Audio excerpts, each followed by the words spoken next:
So these days we have so many passwords to remember, everything from our banking to our online shopping to, things that we have to register for the government, all sorts of passwords.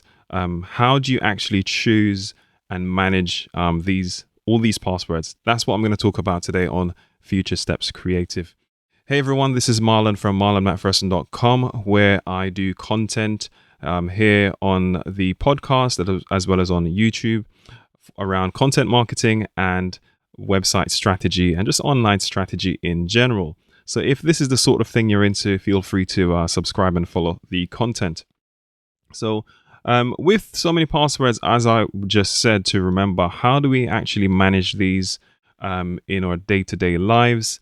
Are you one of those people that actually still write down every single password, or maybe you use the exact same password for everything and it makes your life easier? Yes. Or do you actually use really simple passwords that's easy to guess? Like your name or the word itself password.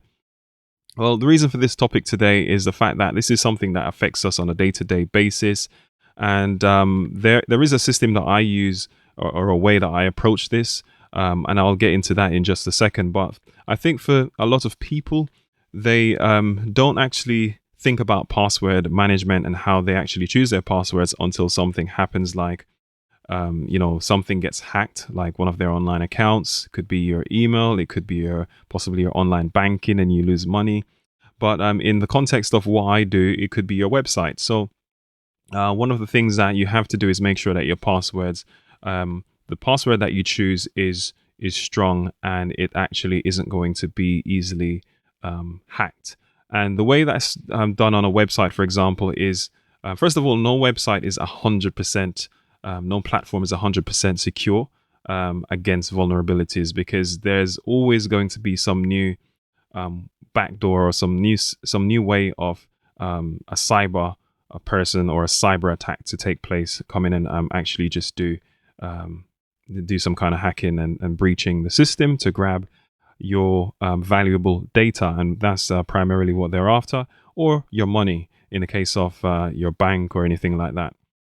So over the last again, I guess recent years, places like banks and your other places where your data is stored, they've actually stepped up a lot of security, and they've started to use not just passwords now, but they're using things like your fingerprint, obviously with fingerprint readers being on phones now, and even on some laptops and so on. They're utilizing these things called two-factor authentication, where either you use you have to use two things, whether you use your phone, so you have your password, and then you have to maybe receive a message on your phone with a code that you can then enter, or they could send it to you via email or some way, shape, or form. I'm pretty sure you might have come across that if you're actually actively doing things online. And nowadays you have to do pretty much at least a few things online, like paying bills or just doing your everyday banking, like transferring funds,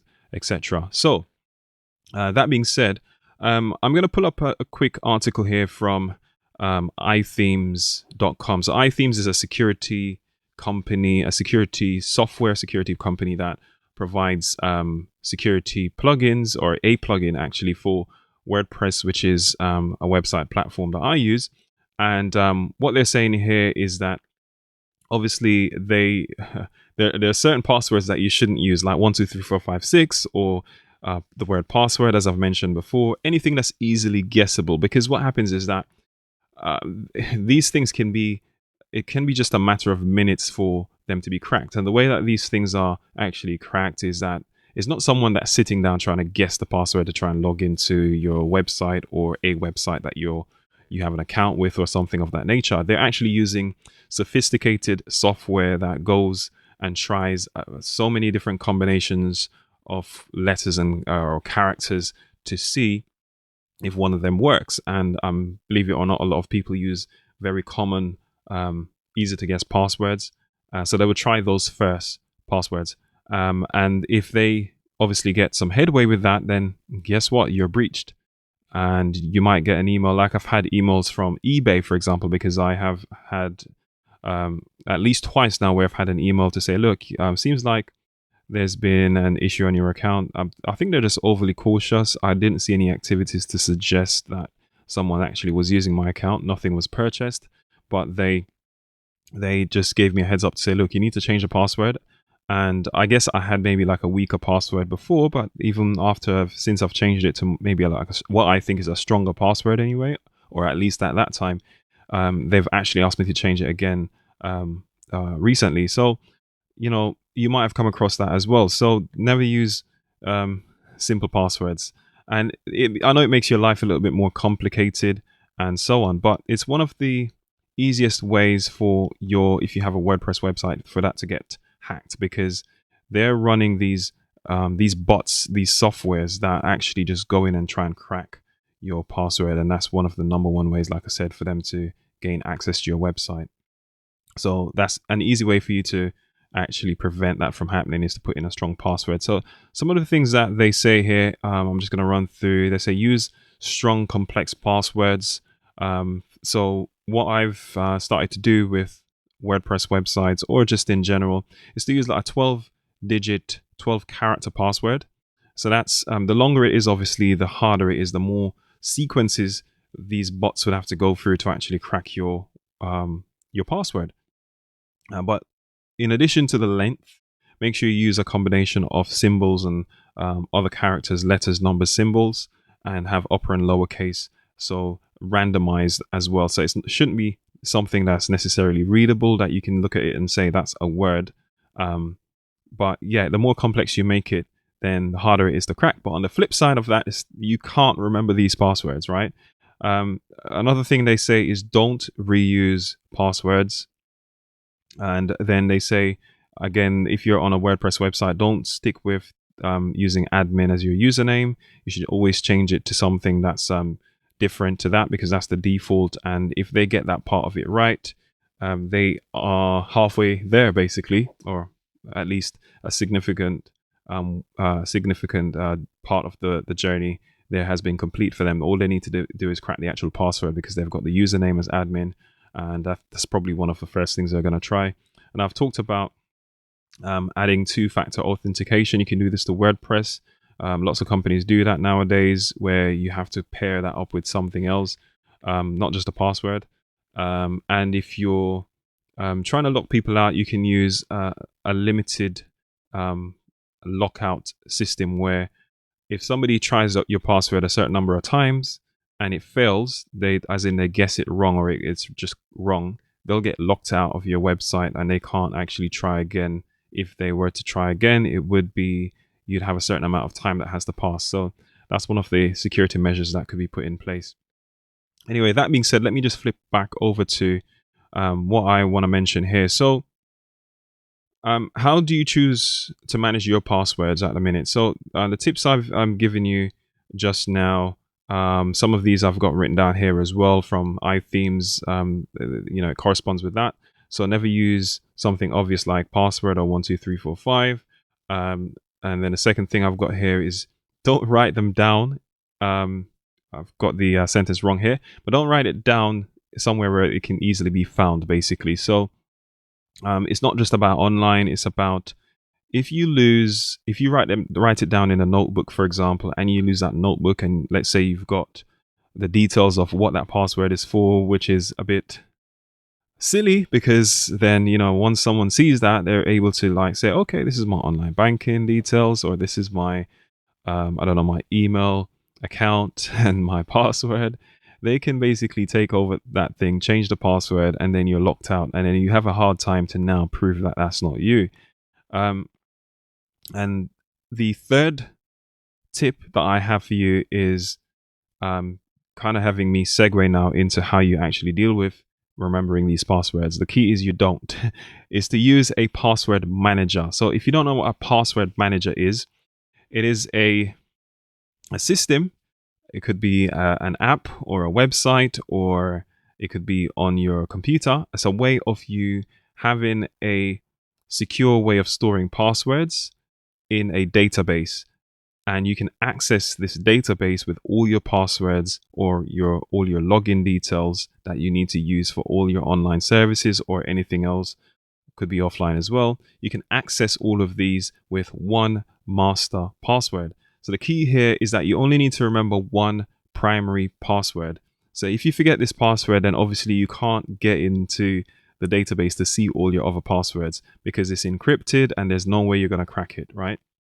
So there are a few options for these, and I'm going to get into that right now. So there is one called LastPass, and there's one called 1Password. So those two are actually paid services online. So they are cloud-based. So the way these work, I haven't actually used them, but the way they work, as far as I'm aware of the fact that they, as far as I'm aware, the way they do it is they actually have extensions in your browser. So when you're online, you don't necessarily have to do anything apart from trigger you say filled password with LastPass or filled password with it. They store the websites that you save these passwords for. They know which websites they're for, so it helps you to log in without having to type the passwords in. And at the same time, your database is stored securely on the cloud, so they're taking care of that. So you can't unless something was to go horribly wrong with their systems, you wouldn't lose that database. But I'm gonna say most likely you're able to back up that database, take it off their platform and back it up locally somewhere, maybe on your computer, or somewhere else on a hard drive or something if you wanted to. But the thing is, you can access this from multiple devices. So they have the app that you can use on your phone, on your tablet, on a Windows computer, or on a Mac as well. So, anywhere you are, you just need to remember that one password so you can get access to the other passwords. So those are those two. Then the third option I've got here is KeePass. KeePass is actually an open source project, and that's what I use. Open source means that it's actually free as well, and you can access that and start using it now. The difference is that you have to store this database yourself, and you're responsible for that. So the way I do that is that basically you can download an app for your Mac. I have it on my Mac computer, and I have it on my Android phone as well as on my iPad. So I have various.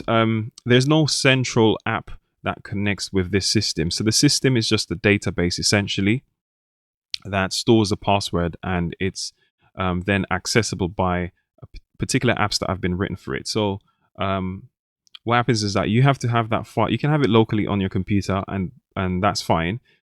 So then when you open the app on the computer and you put in the master password, you get to store that master password and set it up initially, and then you can start adding in the other passwords that you want to, the database passwords for all your other services.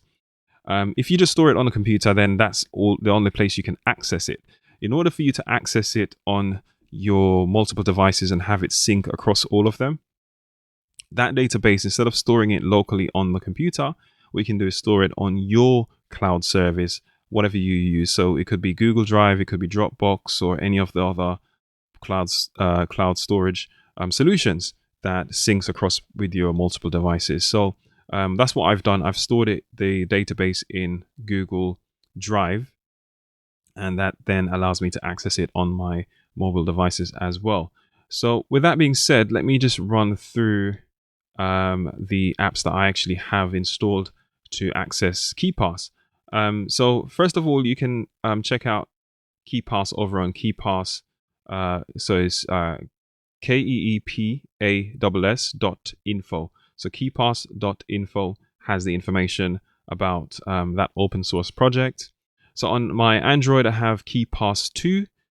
So you can find that in the store, in the App Store, whatever you call it on Android. I can't remember now. The Play Store, that's it. And on iOS, you can find it on the App Store. There's going to be multiple apps, by the way, that you come across. I'm just telling you which ones I've actually gotten installed. Strongbox, I actually just recently did that on my iPad. And it does have, I believe, some in-app purchases to give you some additional functionality. But for the minute, I think it's working fine. I don't use it as much on my iPad, so it's not a big deal. But I do always have to access my password either on my phone or on my computer, or computers.